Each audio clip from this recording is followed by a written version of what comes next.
আসসালামু আলাইকুম, সবাই কেমন আছেন? আশা করি সবাই ভালো আছেন। ভিডিওর শুরুতে অবশ্যই ফুলের দোকান দেখে অনেকেই বুঝে গেছেন যে আমরা আসলে কোথায় আসছি। আমরা শাহবাগ হয়ে ঢাকা সরাদ্দি উদ্যানে গেলাম। এখানে আমরা প্রায় সময় আসি। এখানকার মোমো খুব জনপ্রিয়, মোটামুটি মজা।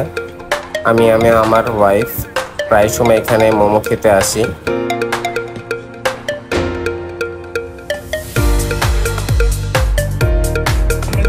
যেহেতু আমরা ঈদের দ্বিতীয় দিন আসছিলাম, সন্ধ্যার দিকে প্রচুর মানুষ ছিল।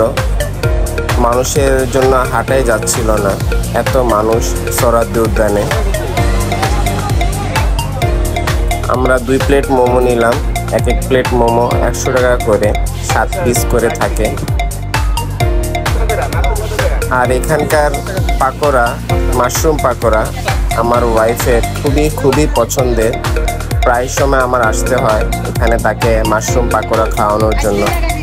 যেহেতু আমাদের মিরপুরে কোথাও এরকম সুন্দরভাবে মাশরুম পাকোড়া করে না, কিন্তু আমার কাছে দামটা অনেক বেশি লাগছে। যেহেতু একটা পাকোড়া, ছোট মাশরুম পাকোড়া এক পিস 10 টাকা করে, 5 টাকা করে করলে ভালো হতো। তারপর আমরা হেঁটে সামনের দিকে গেলাম, সরাদ্দি উদ্যানের একটু ভিতরে।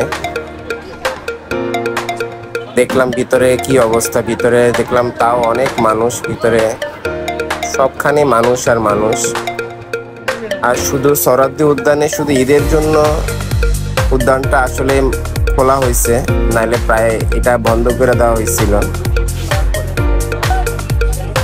আর এখানে যে পিজা বিক্রি করতেছে এখন, মাশাআল্লাহ দিলে বর্তমানে এই মেশিনগুলো বের হওয়াতে অনেকেরই উপকার হয়েছে।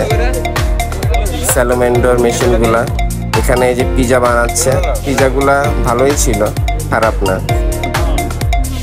আর অনেক সিরিয়ালের জন্য আমরা তাই খাইনি। 41 নম্বর সিরিয়াল ছিল আমরা খেতে গেলে। তো এখানে কিছুক্ষণ আমরা এখানে হাঁটাহাঁটি করলাম। এখানে বাচ্চাদের বেলুন, খেলনা, মেয়েদের কানের দুল, অনেক কিছু বিক্রি করতেছিল। জাস্ট একটা মেলার মতন লাগতেছিল আমার কাছে। পরে আমরা এখানে একটি ফ্রুট আইসক্রিম খাই। একদম ফালতু, দেখা অনেক ইয়ামি মনে হচ্ছিল, কিন্তু আমার কাছে মোটেও ভাল লাগেনি। তারপর আমরা, দামও এখানে বেশি, 50 টাকা করে।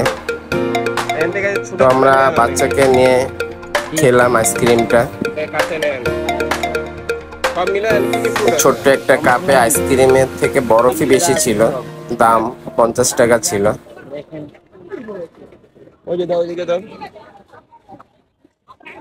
স্যার আইসক্রিম খাও, দেখো তো মজা আছে নাকি আইসক্রিম? মজা আছে। এই তো আমরা কিছুক্ষণ সরাদ্দি উদ্যানে হাঁটাহাঁটি ঘোরাঘুরি করে চা খেয়ে সরাদ্দি উদ্যানের মেন ফটকটা বাচ্চাকে, আমার ওয়াইফকে দেখিয়ে আজকের ভিডিও এখানে শেষ করলাম। আমাদের ভিডিওটা কেমন হয়েছে অবশ্যই আমাদেরকে কমেন্টে জানাবেন। সবাই ভালো থাকবেন, সুস্থ থাকবেন। আল্লাহ হাফেজ।